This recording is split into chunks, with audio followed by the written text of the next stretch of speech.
배가 바다에서 항해를 할 때에 균형을 잡기 위한 장치를 합니다. 그것을 밸러스트라고 하는데요, 선체의 안정을 유지하기 위하여 배 바닥에 물이나 모래를 싣는 것을 말합니다. 왜 세월호가 침몰했겠습니까? 여러 가지 이유가 있었지만 가장 중요한 이유는 그 밸러스트가 제대로 장치가 되지 않았기 때문이라고 합니다. 그것은 교회 공동체도 마찬가지입니다. 교회가 밸러스트가 제대로 되지 않으면 건강한 교회가 될 수 없습니다. 그 교회가 병들 수밖에 없는 것이죠. 교회의 밸러스트가 제대로 되기 위해서는 무엇이 필요하겠습니까? 교회라는 것은 건물이 아니고 모인 공동체가 교회이기 때문에 성도 한 사람 한 사람의 믿음이 건강해야 됩니다. 다시 말씀드리면 그리스도인, 교인 한 사람 한 사람의 믿음의 밸러스트가 튼튼해야 된다는 것이죠. 그것이 무엇이겠습니까? 예수님께서 가이사랴 빌립보에서 제자들에게 물었습니다. 사람들이 나를 누구라고 말하느냐? 오늘 본문의 말씀 14절에 보면은 여러 대답을 합니다. 세례 요한입니다. 엘리야입니다. 예레미야입니다. 예언자 중의 한 사람입니다. 그때 주님께서 다시 질문을 합니다. 너희는 나를 누구라 하느냐? 그때 베드로의 유명한 고백을 16절에서 하고 있습니다. 주는 그리스도시요 살아계신 하나님의 아들입니다. 예수님에 대해서 정확하게 대답을 한 것이지요. 개인의 믿음, 교회 공동체의 신앙이 건강한 교회, 건강한 믿음이 되기 위해서 밸러스트가 중요하다고 했는데 우리 개인의 믿음과 교회 공동체의 밸러스트가 무엇이겠습니까? 그것은 바로 예수님이 교회의 밸러스트입니다. 예수님이 교회의 기초와 뿌리입니다. 교회의 그 누구도 그 무엇도 교회의 밸러스트 기초나 뿌리가 되면 절대로 안 됩니다. 목사가 교회의 주인이 되면 안 됩니다. 장로님들이 교회의 주인이 되면 안 됩니다. 교회에 열심히 있는 사람이 교회의 주인 돼도 안 됩니다. 교회가 건강한 교회가 되기 위해서 또 개인의 신앙이 튼튼한 밸러스트를 가지기 위해서 가장 중요한 것은 예수님, 오직 예수님이 교회의 밸러스트, 기초와 뿌리가 되어야 된다는 사실을 우리는 오늘 이 말씀을 통해서 다시 분명히 하는 저와 여러분들이 되어져야 될 줄로 믿습니다. 그러기 위해서 우리는 베드로와 같은 신앙 고백이 필요한 것입니다. 오늘 주님이 우리에게 다시 질문하고 계십니다. 너희는 나를 누구라 하느냐? 너는 나를 누구라 하느냐고 주님은 묻고 있습니다. 이때 저와 여러분들의 대답은 살아계신 하나님의 아들 그리스도라는 신앙의 고백이 분명해야 된다는 거죠. 이것이 분명할 때 건강한 교회, 건강한 믿음의 길을 걸어갈 수 있습니다. 바울을 한번 보세요. 바울은 예수님이 살아계신 하나님의 아들이라고 믿지 않았습니다. 바울은 예수님을 그리스도 메시아라고 믿지 않았습니다. 그의 밸러스트는 그 당시에 율법이었습니다. 율법이 그의 인생의 기초와 그리고 뿌리가 되어져 있었습니다. 그때 그는 어떻게 살았습니까? 예수 믿는 사람을 잡아서 제사장에게 넘겨주고 온갖 핍박을 하고 매를 때리고 심지어 스데반 집사님을 돌로 쳐 죽이는 일까지 했습니다. 예수님을 대적하는 일을 서슴없이 했던 사람이 바울이었습니다. 그러나 그 바울이 예수님을 살아계신 하나님의 아들 그리스도라고 믿고 고백하게 되었을 때는 어떻게 되어졌습니까? 그는 예수님을 위하여 평생을 바칩니다. 오직 예수님을 위하여 평생을 온 열정을 다하여 감당하는 모습을 그에게서 볼 수 있는 거예요. 저와 여러분, 우리 성암교회 벨러스트가 중요합니다. 오직 예수님만이 교회의 기초가 뿌리가 되어야 되고, 그 예수님을 향하여 주님은 살아계신 하나님의 아들이요 그리스도라는 베드로와 같은 분명한 신앙 고백을 해야 되는 것입니다. 그때 우리 교회가 건강해지고 우리 교회가 할 일을 감당하는 역사가 일어나게 되는 줄로 믿습니다. 그러면 베드로가 예수님을 향하여 살아계신 하나님의 아들이라고 고백했던 그 뜻이 무엇입니까? 우리들이 예수님을 살아계신 하나님의 아들이라고 하는 믿음과 고백은 어떤 의미가 있는 것입니까? 제게 손자가 태어난 지 이제 2달 반이 지났습니다. 지금은 제가 며느리가 참석하지 않았으니 솔직하게 얘기하겠습니다. 사람들이 그 손자를 보고 어머니를 닮았다든지 외가 쪽을 닮았다 하면 기분이 안 좋아요. 별로 기분이 안 좋아요. 그런데 그 손자를 보고 아빠하고 많이 닮았다, 그럼 괜히 기분이 좋습니다. 아빠하고 닮았다 그러면 기분이 좋고요, 가장 기분이 좋을 때가 언젠가 하면 할아버지를 닮았네, 그러면 너무 기쁜 거예요. 여러분들 왜 그렇겠습니까? 저만 그런 게 아닐 거예요. 왜 그럴까요? 바로 아빠를 닮았다, 내 아들을 닮았다는 거죠. 또 나를 닮았다는 것은 나하고 혈통적인 관계가 연결되어져 있다. 다시 말하면 생명이 연결되어져 있다는 것 때문에 그렇게 기분이 좋은 거예요. 본문의 말씀에서 베드로가 예수님을 향하여 살아계신 하나님의 아들이라고 고백하는데 그 뜻이 무엇이겠습니까? 저는 성경 공부를 가르칠 때마다 또 여러분들에게 설교할 때마다 하나님의 아들이라는 예수님의 품성을 이렇게 설명을 했습니다. 예수님이 하나님이 사람의 몸을 입고 이 세상에 오신 하나님을 하나님의 아들이라고 표현한 것뿐이다. 요한복음 1장 14절의 말씀처럼 말씀이 육신이 되었다, 하나님이 사람이 되셨다는 것을 성경에서 하나님의 아들이라고 표현한 것이다, 그렇게 설명을 했습니다. 그런데요, 근간에 전혀 신앙서적이 아닌 다른 일반 독서를 하다가 성령께서 문득 저에게 계시처럼 가르쳐 주신 게 있어요. 저는 너무 기뻤습니다. 왜냐하면 제 속마음에 예수님이 하나님이신데 왜 성경에서는 계속해서 하나님의 아들이라 했을까? 더군다나 베드로가 살아계신 하나님의 아들이라 했을 때 예수님이 왜 그렇게 크게 칭찬했을까? 그걸 깨닫게 되어졌어요. 정말 제가 너무 기뻤습니다. 그게 무엇인가 하면요, 아들이라는 것은 아버지의 씨입니다. 다시 말씀드리면 아들이라고 하는 것은 아버지의 생명이 그 아들에게 전수되었다는 거예요. 그래서 성경 말씀에 하나님의 아들이라고 표현하는 것은 하나님의 생명이 온전히 예수님께 부음받아졌다, 하나님의 생명이 아들이신 예수님에게 그대로 다 전달되어졌다는 의미에서 하나님의 아들이라고 했구나, 그렇습니다. 살아계신 하나님의 아들이라고 표현한 것은 하나님의 생명이 예수님에게 흘러넘쳤던 거예요. 그리고 베드로는 그 앞에 살아계신 그 생명이라는 뜻이에요. 살아계신 하나님의 아들, 하나님의 생명이 바로 예수님께 그대로 온전히 전부가 전달되어졌다는 의미로 예수님을 하나님의 아들이라고 한 거예요. 그래서 예수님은 요한복음 14장 6절에서 그렇게 말씀하셨죠.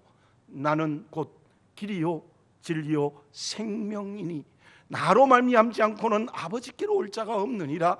주님은 스스로 생명이라고 말했습니다. 자, 그런데 여기서 우리가 예수님을 향하여 주님은 살아계신 하나님의 아들입니다라는 고백과 믿음은 무엇일까요? 그것은 예수님의 생명이 나에게 흘러왔다는 거예요. 예수님의 생명이 나에게 그대로 흘러왔다는 것이 바로 십자가의 은혜로 구원받아 하나님의 자녀된 우리의 모습이에요. 그래서 요한복음 5장 24절에 보면 우리가 예수님을 믿으면 십자가의 은혜로 구원받았다는 것은 사망에서 생명으로 옮겼느니라, 이렇게 말씀하셨어요. 여러분들 저를 따라서 한번 해볼까요? 사망에서 생명으로 옮겼느니라. 아멘, 아멘. 하나님의 생명이 예수님에게 그대로 흘러넘쳤고 예수님의 생명이 나에게 그대로 흘러넘쳤다는 것이 주님은 살아계신 하나님의 아들입니다라는 고백이에요. 그렇다면 그 주님으로부터 흘러온 그 생명이 내게 어떻게 있을 때에 우리 주님이 기뻐하시겠습니까? 요한복음 10장 10절을 다시 한번 말씀드립니다. 우리 주님께서 내가 온 것은 너희로 생명을 얻고 양으로 그 생명을 풍성히 얻게 하려 함이라. 자, 오늘 우리에게 중요한 요소는 무엇이냐면 우리는 이미 사망에서 생명으로 옮겼습니다. 사망의 생명으로 옮겼으면 그 생명이 날마다 풍성해져야 돼요. 생명이 풍성해지는 것이 바로 우리가 주님을 살아계신 하나님의 아들이라고 고백하는 진짜 이유라는 것을 우리는 이 말씀을 통해서 보아야 합니다. 그렇다면 생명의 풍성이 구체적으로 무엇이겠습니까? 가장 먼저 우리가 생명이 풍성해지기 위해서 가장 중요한 것은 말이 거듭나야 돼요. 언어가 새로워져야 돼요. 다시 말씀드리면 우리의 말이, 우리의 언어가 생명이 풍성해져야 돼요. 생명 없는 말을 하면 안 되는 거예요. 그리고 두 번째로는 마음과 생각이 생명으로 가득 차야 돼요. 마음 속에 자꾸 생명이 넘쳐야 돼요. 생각이 생명의 생각을 할 수 있어야 돼요. 멸망의 생각, 멸망의 마음을 품으면 안 된다는 겁니다. 그리고 세 번째로 삶이 생명으로 가득 차기 시작해요. 내 삶이 자꾸 생명으로 가득 차야 돼요. 여러분, 음악을 한 곡 들어보십시오. 그게 뭐 고전 음악이든지 유행가든지 무슨 음악인지 한 곡을 쫙 들어보면 우리에게 감동을 줄 때 언제 감동을 줘요? 리듬이 살아있을 때. 리듬이 잘 살아서 처음부터 끝까지 갈 때 우리에게 감동을 줍니다. 근데 그 리듬이 뚝 끊겨지고 리듬이 잘못되면 우리에게 감동을 주지 못해요. 노래가 감동을 준다, 음악이 감동을 준다, 주지 못한다는 것은 리듬에 있다고도 볼 수 있어요. 앞에서 말씀드린 바울을 보십시오. 바울은 예수님을 살아계신 하나님의 아들이라고 고백하지 않았을 때는 사도행전 9장 1절에 보면 이렇게 표현했어요. 위협과 살기가 등등했다. 딱 맞는 말이죠. 바울이 예수님을 살아계신 하나님의 아들을 고백할 그 언어가 잘못됐어요. 생각 속에 위협과 살기가 가득했어요. 삶으로서는 사람 잡아 넘겨주고 죽이는데 앞장섰어요. 그러나 그 바울이 예수님을 살아계신 하나님의 아들로 고백했을 때 생명이 풍성해져서 말과 인격과 삶이 생명으로 풍성해지는 역사가 일어났던 거죠. 18세기의 덴마크가 오랜 전쟁과 북해의 바람으로 말미암아 온 땅이 황무지가 되어져 버렸어요. 약 한 100여 년 동안 정부와 민간이 온갖 노력을 해도 안 돼요. 그런데 1866년 전쟁에서 돌아온 달가스 대령이 그 황무지를 개척하기 시작합니다. 그때 달가스가 개척한 정신이 무엇이었던가 하면 누가복음 11장 9절이에요. 구하라 그리하면 너희에게 주실 것이요, 찾으라 그러면 찾아낼 것이요, 문을 두드리라 그리하면 너희에게 열릴 것이니. 이 말씀을 붙들고 30년 동안 노력했을 때 황무지에 울창한 숲이 우거지고 목장이 생기고 그리고 옥토로 바뀌는 역사가 일어났어요. 민족을 살리는 역사가 일어났어요. 어떻게 해요?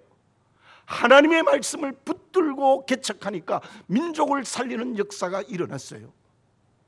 그것은 어떤 사람도 그렇게 지적하고 있습니다. 달가스의 황무지를 옥토로 바꾼 것은 단순히 땅을 옥토로 바꾼 것이 아니라 온 민족의 생명을 살린 운동이었다, 그렇게 평가하는 사람이 있어요. 여러분, 우리에게 말과 생각과 삶이 주님의 생명이 흘러넘쳐서 풍성하게 되면 이 사회를 생명으로 바꿀 수 있을 줄로 믿습니다. 가정을 생명으로 바꿀 수 있을 줄 믿습니다. 교회와 민족을 생명으로 바꾸는 역사가 일어나게 되는 줄로 믿습니다. 이번에 오늘부터 새 생명 축제를 합니다. 새 생명 축제입니다. 우리는 이번에 전도만이 아니라 영성 회복을 하는데 공예배에 참석합니까? 가정예배를 드립니까? 구역예배를 드립니까? 새벽기도회를 합니까? 개인기도를 얼마나 합니까? 성경은 얼마나 읽습니까? 큐티는 얼마나 합니까? 이게 다 우리가 영적 온도를 높이자고 하고 있어요. 저와 여러분, 새 생명 축제 5주간에 우리에게 가장 먼저 이루어야 될 것은 우리 주님을 향하여 주님은 살아계신 하나님의 아들입니다, 그 베드로처럼 고백하여 내 생명이 풍성해지는 역사가 일어나시기를 바라겠습니다. 그때 우리는 새 생명 축제가 될 수 있어요. 내가 생명이 풍성하지 않는데, 우리 교회가 생명이 풍성한데 어떻게 세상으로 흘러넘쳐서 구원을 하고 세상을 변화시킬 수 있겠습니까? 우리 모두 하나님의 생명이 예수님에게 흘러넘치고 주님의 생명이 내게 흘러넘쳐서 생명이 풍성해지는 그런 성령의 역사를 먼저 체험하는 우리 모두가 되어져야 될 줄로 믿습니다.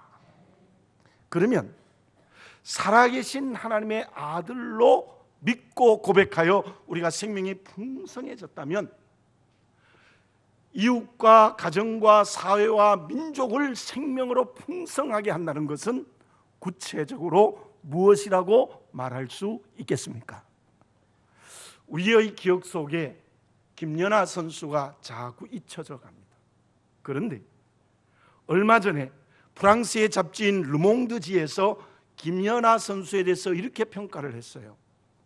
피겨 볼모지에를 딛고 단기 필마로 선 한국의 피겨 스케이팅 선수 김연아, 그녀의 가치를 인정하지 못하면 우리 사회는 정상적인 성숙을 기대하기 어렵다. 김연아를 반짝 스타인 연예인으로 생각한다면 역사의 한 페이지를 구겨버리는 것이다. 김연아를 우리 사회의 역할 모델로 삼아야 한다. 이게 우리나라에서 나온 말이 아니고요, 얼마 전에 프랑스의 르몽드지에서 말했어요. 2010년에 미국의 피겨스케이팅 협회에서 지금까지 남녀 모든 선수 중에 최고의 피겨스케이팅 선수를 김연아 선수로 꼽았습니다. 여러분들, 3회전을 2번 도는 거, 원래 3회전 반을 도는 게 가장 좋은 기술이었는데 3회전을 2번 도는 그걸 성공했을 때 아나운서가 뭐라고 말했는지 압니까? 심판은 휴가 가도 좋습니다. 심판은 휴가 가도 괜찮다. 저것은 스포츠가 아니라 예술입니다. 예술. 여러분들, 우리나라에서는 잊혀져 가는데 외국에서 자꾸만 김연아 선수를 너무나도 귀한 선수로 말해요. 왜 그렇겠습니까? 제가 한 말이 아니라 그 잡지에서 이렇게 말합니다. 김연아는 선택하는 일에 집중하는 선수이다. 자기가 3회전을 2번 도는 것을 선택했고 그것을 해내기 위하여 집중하는 훈련을 한 우리의 사회의 역할 모델이다. 그렇게 말을 한 것입니다. 베드로가 살아계신 하나님의 아들입니다라는 고백과 함께한 것이 그리스도라는 고백을 했습니다. 그리스도라는 말은 기름 부음을 받은 자, 구약의 히브리어로는 메시아란 말과 같은 말이죠. 기름 부음을 받은 자. 구약에서 기름 부음을 받은 자는 왕, 제사장, 선지자 세 종류의 사람들이 있었습니다. 예수님은 왕이십니다. 예수님은 제사장이십니다. 예수님은 예언자이십니다. 많이 설명을 했습니다. 예수님은 천지를 창조하신 창조의 주입니다. 예수님께서는 십자가에서 내 죄를 구원하신 구원의 주입니다. 예수님은 내게 말씀을 주시는 말씀의 주입니다. 그런데 그것과 함께 그리스도라고 고백하는 것은 중요한 또 다른 의미가 있습니다. 그것이 무엇입니까? 왕이다, 제사장이다, 예언자라는 말은, 그리스도라는 고백은 우리 주님께 온 세계를 통치할 수 있는 통치권이 주님께만 있다는 거예요. 왕이시다.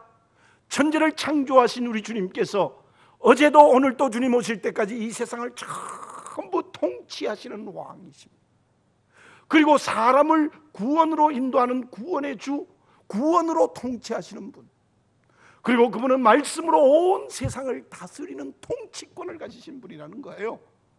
그래서 오늘 본문의 말씀에서 베드로가 주님은 살아계신 하나님의 아들이요 그리스도 메시아라는 고백은 바로 예수님은 하나님의 생명이 그에게 흘러넘칠 뿐만 아니라 그 생명으로 온 세상을 다스리는 통치권을 가지신 분이란 뜻이에요.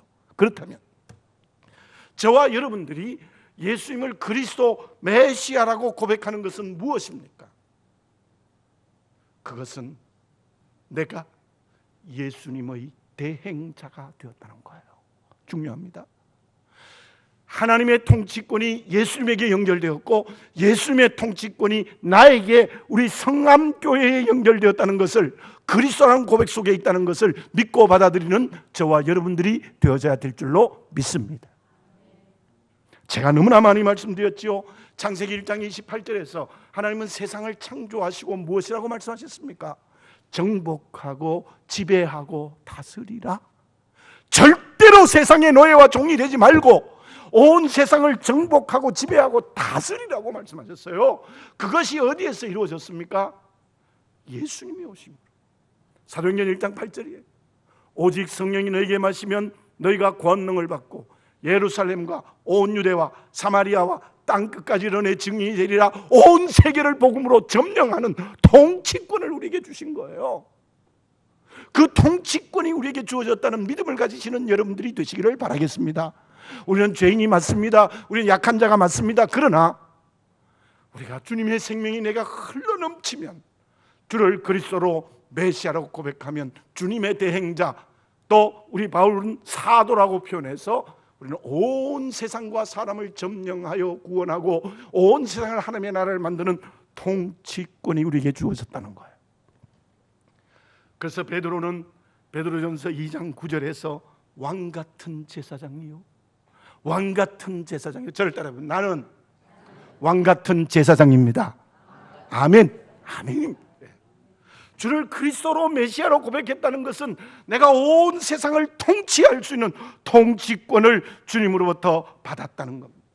김연아 선수는 운동에 3회전 2번 도는 것에 선택하고 집중했던 것처럼 저와 여러분들 이제 구원받아 하나님의 자녀되고 성령의 능력으로 이 세상을 살아갈 때 온 세상 이웃, 믿지 않는 사람, 온 직장과 사업의 현장에서 그들을 복음으로 점령하는 통치권에 집중하는 그리스도인이 되어져야 될 줄로 믿습니다.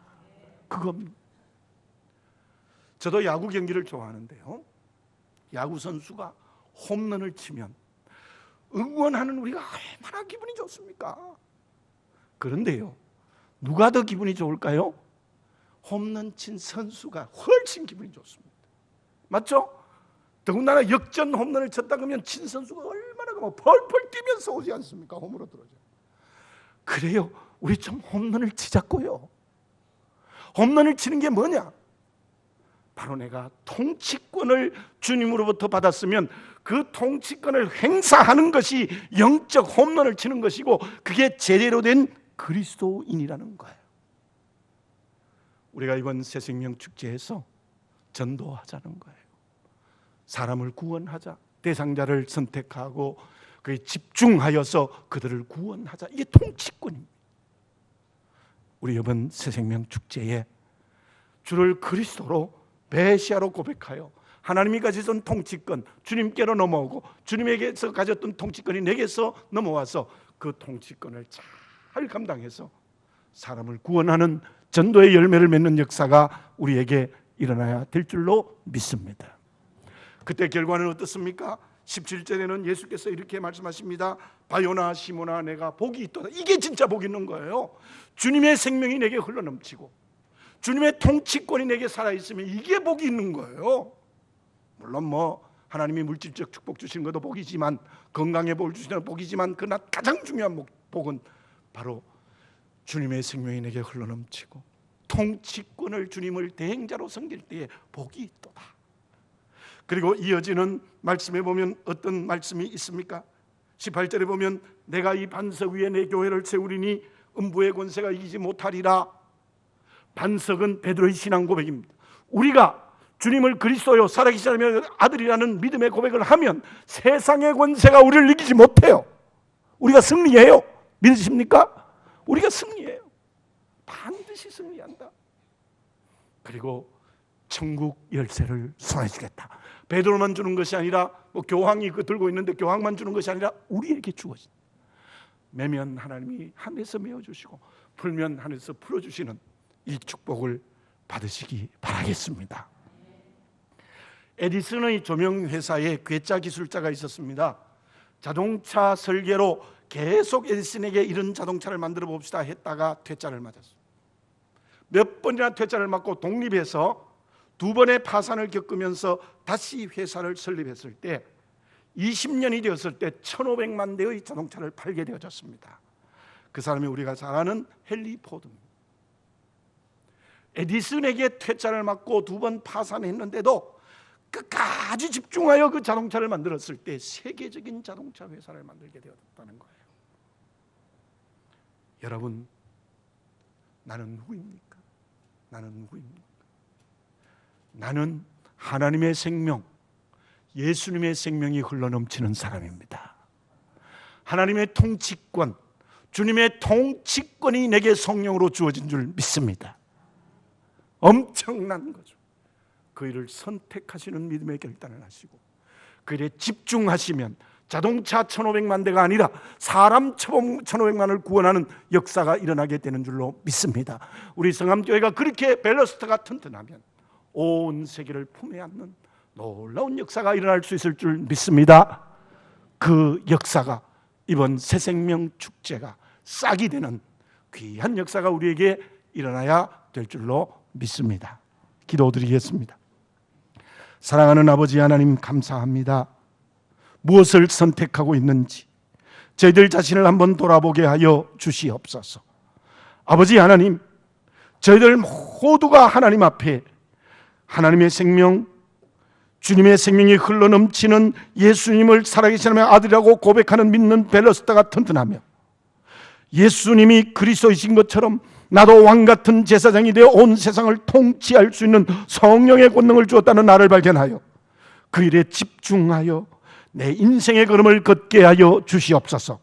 그 일에 집중하여 내게 있는 모든 은사를 사용하게 하여 주시옵소서. 그래야 이번 새생명 축제에 내 영성이 회복하고 생명이 흘러넘치고 많은 사람을 구원하는 역사 일어나게 하여 주시옵소서. 예수님의 이름으로 기도드립니다. 아멘.